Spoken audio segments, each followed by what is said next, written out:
Good morning, চলে এসেছি নতুন আবার একটা ভিডিও নিয়ে। কেমন আছো সবাই? আশা করি সবাই খুব ভালো আছো, আমিও খুব ভালো আছি। আজকে ভিডিওটা দেখো একদম রান্না করতে করতেই স্টার্ট করেছি, কারণ সকালের কাজগুলো অনেক আগে সব হয়ে গেছে। অনেক সকালে উঠে পড়েছি, অনেকটা কাজ এগিয়ে নিয়েছি, কারণ আজকে একটু বাইরে বেরোতে হবে, বাইরের কাজ আছে। গরম তো প্রচণ্ড পড়েছে, তবু তো বেরোতে হবে। কিছু কিছু এমন কাজ থাকে যেগুলো না করলেই নয়। তো সেই জন্য একটু তাড়াতাড়ি রান্না চাপিয়ে দিয়েছি। দেখো এখন আমার আলু চচ্চড়ি হচ্ছে মুড়ি খাওয়ার জন্য। জলখাবারে আলু চচ্চড়ি দিয়ে মুড়িটা খেতে না আমার খুব ভালো লাগে। শুধু আমার না, আমার মেয়েরও খুব পছন্দের। সেই জন্য বেশিরভাগ আমার এটাই হয়। তারপর যখন কখনো কখনো স্পেশাল কিছু বানাই। আর আজকে শনিবার ছিল দিনটা, সেই জন্য নিরামিষ করতে হবে। তো ফ্রিজে অনেকগুলো ডাঁটা ছিল, আর এই সময় ডাঁটাটা তো খুবই উপকারী, সজনে যে ডাঁটা। আর এরকম দেখো লম্বা লম্বা করে ডাঁটার তরকারিতে যদি এরকম লম্বা লম্বা আলু কেটে দেওয়া হয়, খুব সুন্দর লাগে দেখতে। আর সাথে এই যে পাট শাক ভাজবো, আর টক ডাল করবো আজকে স্পেশাল। এই সময় গরমে একদম মানে কোনো কথা হবে না টক ডালটা। তো চলো দেখো, পাতাগুলো কত ফ্রেশ ছিল। কয়েকদিন আগেও আমি বাজারওয়ালার কাছে এই পাতাটা নিয়েছিলাম, পাট শাকের পাতাটা, কিন্তু খুব বাজে পোকা টোকা দেওয়ার ছিল। কিন্তু এই শাকটা আমার এত পছন্দ হলো। আর সব থেকে বড় কথা, এতগুলো শাক কত দাম জানো? 5 টাকা। তো গ্রামের দিকে এতটাই সস্তা এগুলো, কারণ এগুলো গ্রামেতেই চাষ হয়, মাঠে পাওয়া যায়।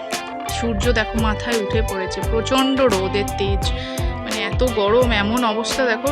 সূর্যের তাপে তেজেতে ফুলগুলো কেমন মূর্ছা গেছে একদম। সকালবেলা একদম ফ্রেশ ফুল ছিল, এই কত সুন্দর ফুটেছিল। এখন রোদের ঝাঁঝে না এরাও দেখো এরকম চুপসে গেছে। তো যাই হোক, সবাইকে সবার মতো করে সময় দিতে হবে। আর এদিকে তুলসী গাছগুলো আমার শুকিয়ে গেছে। তুলসী গাছগুলো তো চৈত্র মাসেই তুলে ফেলতে হবে। বৈশাখ মাস পড়ে গেলে আর তুলসী গাছে নাকি হাত দিতে নেই, এটাই নিয়ম। তো দেখো তুলসী গাছ পুরো শুকিয়ে গেছে, তুলসী মঞ্জুরিগুলো শুকিয়ে গেছে। তো তুলসী মঞ্জুরি এরকমভাবে তুলতে খুব ভালো লাগে। ছোটোবেলায় তুলে তুলে এরকম ছুঁড়ে ছুঁড়ে ফেলে দিতাম, কিন্তু এখন এগুলো করতে নেই। যখন তখন তুলসী গাছ ছুঁতে নেই, যখন তখন তুলসী গাছের হাত দিতে নেই। স্নান করেছিলাম, তাই জন্য হাত দিয়ে তোমাদের একটু দেখাচ্ছিলাম। যদিও এই গাছটাতে হাত দেবো না, কারণ এটা পুরো একদম প্রতিষ্ঠিত একটা গাছ, যেখানে রোজ আমি পুজো করি, জল ঢালি। তো এই গাছটা শুকায়নি, এই গাছটাতে যেহেতু রোজ জল দেওয়া হয়, তো সেই জন্য গাছটা ঠিকই আছে। তো চলো এবার একটু তোমাদের আর একটা জিনিস দেখাই। হলুদ বেগুন দেখেছো? আরে হয়ই না তো, দেখবে কোথা থেকে? এটা পেকে গেছে। গাছের কয়েকটা বেগুন আমি এইভাবে পাকিয়ে রেখে দিয়েছি, মানে পেকে যাক সেটাই আমি চেয়েছি। এত বড় বড় সাইজ হয়েছিল বেগুনগুলো। তো এই জন্যই করেছি, যাতে পরের বছর আবার এগুলো বীজ হয়ে আমার অনেকগুলো বেগুন চারা বেরোয়। দেখো এখানে একটা গাছ বেগুন দেখেছো, আর একটা সব থেকে বড় যেটা প্রথমে হয়েছিল, সেটাকে আমি একদমও তুলিনি। ওটা এতটা ভিতরে তো কাঁটা প্রচণ্ড, সেই জন্য অতটা ঠিক হাতে নিয়ে তোমাদের আমি দেখাতে পারছি না। কিন্তু তোমরা দেখে বুঝতেও পারবে ঠিক সাইজটা কত বড়। দেখো পুরো হলুদ হয়ে গেছে। আর এই যে বীজগুলো হবে, এইগুলো যখন মাটিতে পড়বে না, অনেক বর্ষাকালে বৃষ্টি পড়লেই অনেক বেগুন চারা বেরিয়ে আসবে।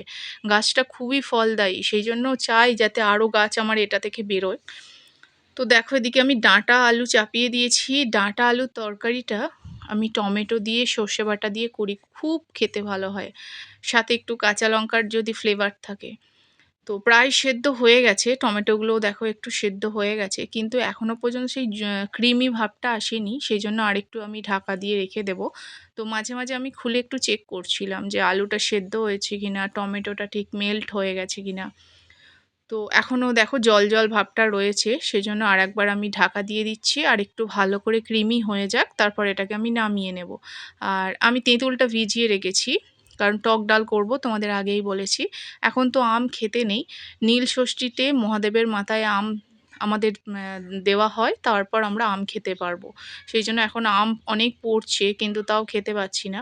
তো টক ডালটা তো এই কাঁচা তেঁতুল দিয়েও খুব ভালো লাগে খেতে, সেই জন্য তেঁতুলটা ভিজিয়ে রেখেছি। আর ডাঁটার তরকারিটা দেখো আমার আর হয়েই এসছে, খুব সুন্দর বেশ মাখা মাখা হয়ে গেছে। খুব একটা পাতলা জল জল রাখবো না, একটু বেশ কারি কারি ব্যাপারটা থাকবে, খেতে ভালো লাগবে। খুব সুন্দর খেতে হয়েছিল, খুব টেস্টি হয়েছিল। এই সময় ডাঁটার তরকারি মানে সবার ঘরে ঘরে, সবাই মানে ডাঁটা বাজারে গেলে সবাই আগে ডাঁটাটাই কিনছে। আর দেখো আমার টক ডালটাও রেডি, সর্ষে ফোড়ন দিয়ে টক ডালও রেডি, কারণ আমাকে এক্ষুনি বেরোতে হবে, রান্না আমার শেষ। প্রচণ্ড রোদ, রোদের মাঝখানে বেরোতে হবে ভাবলেই চোখ কপাল সব ছিটকে যাচ্ছে, কিন্তু কিছু করার নেই। বললাম না, কিছু কিছু কাজ এমনই থাকে যেগুলো যত কষ্টই হোক তোমাকে বেরিয়ে করে আসতে হবে। তো হাজব্যান্ডও সাথে যাবে, একসাথেই বেরোবো। তো চলো ঘুরে আসি। রোদেতে রাত মানে প্রায় দুপুর 12টা, তখন দেখো চারিদিক থমথমে, রাস্তায় কোথাও লোক নেই, মানে এত রোদের তেজ, শুধু গাছগুলো দাঁড়িয়ে রয়েছে, খুব অল্প দু একটা লোক দেখা যাচ্ছে। এত রোদে বাইরে কেই বা থাকবে, কিছু বলারও নেই। তো দেখো আমার চোখ মুখের অবস্থা দেখো, সানগ্লাস পরেও মানে রোদ থেকে বাঁচা সম্ভব নয় এরকম। খুব একদিন রোদে বেরোলেই না এত কষ্ট হচ্ছে। তো এসে তো ঘুমিয়ে গেছিলাম, সারা দুপুরটা ঘুমিয়ে সন্ধ্যাবেলা তোমাদের জন্য আবার এলাম। সন্ধ্যাবেলা দেখো সন্ধ্যের প্রদীপ দেখিয়ে দিয়েছি, তুলসী তলায় বাতি জ্বেলে দিয়েছি, ধূপ জ্বেলে দিয়েছি, সাথে মড়াই তলাতেও দেখো একটা বাতি জ্বেলে দিয়েছি। সন্ধে মানে অনেকটা ঘুমিয়েছি, ঘুম থেকে উঠে তারপর সন্ধে টন্ধে দিয়ে তারপর আবার তোমাদের জন্য চলে এসেছি। আরও কি কি কাজ থাকে সংসারে, সংসারে তো সারাদিনই কাজ থাকতে পারে। দেখো বাইরে গিয়েছিলাম তো, এক সপ্তাহ পুরো বাজার করে নিয়ে চলে এসেছি। তো এত ক্লান্ত হয়ে গেছিলাম তখন আর কিছু করতে পারিনি, আর এই জন্য সন্ধেবেলা সমস্ত দেখো ভালো করে বার করে সেগুলোকে ফ্রিজের ডাব্বার মধ্যে ভরে দেবো। সেগুলো আগে সব কিছু বার করেছি, তোমাদের জন্য দেখাচ্ছি। দেখো কত কিছু সবজি, সবুজ সবজি এইভাবে অনেকটা দেখলে না আমার খুব ভালো লাগে। তো সব রকমই নিয়ে নিয়েছি, মেয়ে তো রেগুলার ঝোল খায়, সেই জন্য ঝোলের জন্য সব কিছু ব্যবস্থা করা হয়ে গেছে। এবার এগুলোকে একে একে আমাকে ফ্রিজের ভেজিটেবলস ডাব্বার মধ্যে ঢুকিয়ে দিচ্ছি। দেখো এই যে লাউটা গরমের জন্য খুবই উপকারী, আর কাঁচা কলা, পাতলা ঝোল করলে কাঁচা কলা তো দিলে খুবই ভাল লাগে। আর একটা বেগুন নিয়েছি, কারণ আমার হাজব্যান্ড বেগুনি খেতে খুব ভালোবাসে মুড়িতে। তো একটাই বেগুন নিয়েছি, বেশি বেগুন নিইনি, কারণ বেগুন খুব একটা আমাদের বাড়িতে কেউ খায় না। আমি খাই কিন্তু ওরা খায় না, সেই জন্য বেশি নেওয়া হয়নি। আর সব রকমই সবজি নিয়েছি, এবার আস্তে আস্তে এগুলোকে ভালো করে গুছিয়ে ফ্রিজে স্টোর করে নেব। তাহলে আমার এখন এক সপ্তাহ কোথাও বাইরে বেরোতে হবে না, কারণ যে পরিমাণে রোদের তেজ, সেই পরিমাণে বাইরে বেরোনো মানে খুবই সমস্যার ব্যাপার। আর আমাদের গ্রামের দিকে জানো তো, সন্ধ্যের পর খুব একটা বাইরে বেরোনোটা চল এতটা নেই। তো সেই জন্য আমাদের দিনে দিনেই সমস্ত কাজগুলো সারতে হয়। তো রোদটাকে তো এড়ানো যাবে না, তো যতটা পারা যায় চেষ্টা করা যায় সকাল সকাল সব কিছু করে নেওয়া। তো বাইরে গিয়ে রোদে সবজি যেমন এনেছি না, সাথে একটা বড় কোল্ড ড্রিঙ্কসও নিয়ে এসেছি, বরফ দিয়ে দিয়ে একটু একটু করে খাবো, প্রচণ্ড গরম লাগছে। মেয়েও কোল্ড ড্রিঙ্কস খেতে খুব ভালোবাসে, সেই জন্য নিয়ে আসা হয়েছে। শীতকালে যখন বাইরে বেরোতাম তোমাদেরকে আমি কত দেখাতাম সব কিছু বাইরের পরিবেশটা, কিন্তু এখন আমি আর সেটা করতেই পারছি না। মানে হাতে ফোন নিয়ে এইভাবে যে ভিডিও করব সেই এনার্জিটাই থাকছে না। গাড়ির মধ্যে ফোন ঢুকিয়ে একদম শুধু কাজটা মিটিয়ে কখন বাড়িতে ঢুকে পড়বো সেইটার তাড়া থেকে গেল। সেই জন্য বাইরের কিছু তোমাদের আমি আর দেখাতে পারলাম না। যে কোথায় গেলাম, কি করলাম, কি না, সবটা দেখাতে পারলাম না। তো কিছু কিছু যেহেতু প্রথম দিকটা তোমাদের দেখিয়েছি। আর দেখো কচি কচি ভেন্ডি নিয়েছি। ভেন্ডি কচি কিনা দেখার একটা পদ্ধতি আছে। এই যে পিছনের দিকে দেখছো, ভেন্ডির পিছন দিকটা এইভাবে ওপরটা একটু ভেঙে নেবে। যদি ভেঙে যায় না সহজেই, তাহলে জানবে ভেন্ডিটা কচি। আর যে ভেন্ডিগুলো একটু পাকা হবে সেই ভেন্ডিটা এরকম ঝপ করে ভাঙতে চাইবে না। যেমন এই ভেন্ডিটা দেখো ভাঙলো, পুরোটা কিন্তু স্মুথলি ভাঙলো না, এটা একটু পাকা ভাব এসে গেছে। তো যাই হোক, চলো আমার ফ্রিজে সব কিছু সবজি স্টোর করা হয়ে গেছে, এবার ফ্রিজটা আমাকে বন্ধ করে দিই। আর এই দেখো আমার কোল্ড ড্রিঙ্কসটা এসেই অর্ধেকটা খাওয়া হয়ে গেছে সবাই মিলে। মানে কি করব, প্রচণ্ড গরম তো, একটু সাথে সাথে খাইনি, রোদ থেকে এসেই সঙ্গে সঙ্গে খাইনি, দুপুরে লাঞ্চ করার পরই খেয়েছিলাম। তো যাই হোক, পরের দিন আবার দেখছি কি ওয়েদার খারাপ, মানে যেদিন গরম সেদিনের বিকেলের পর থেকে এই ওয়েদারটা হলে বেশ একটা স্বস্তি পাওয়া যেত। কিন্তু সকালে ঘুম থেকে উঠে দেখছি ঠিক এরকম একটা ওয়েদার, ঝড় উঠেছে, মেঘ করেছে, বৃষ্টি হচ্ছে। ভাবা যায় বলো, কালবৈশাখী সকালের দিকে কখনো ভাবা যায়? দেখো সকালবেলা যেরকম মেঘলা ছিল, মেঘটা এখন অনেকটা কেটে গেছে, কিন্তু এখনও হাওয়া দিচ্ছে, একটু ঝড়ঝড় মতো হচ্ছে, তবে মনে হচ্ছে ওয়েদার কেটে গেল।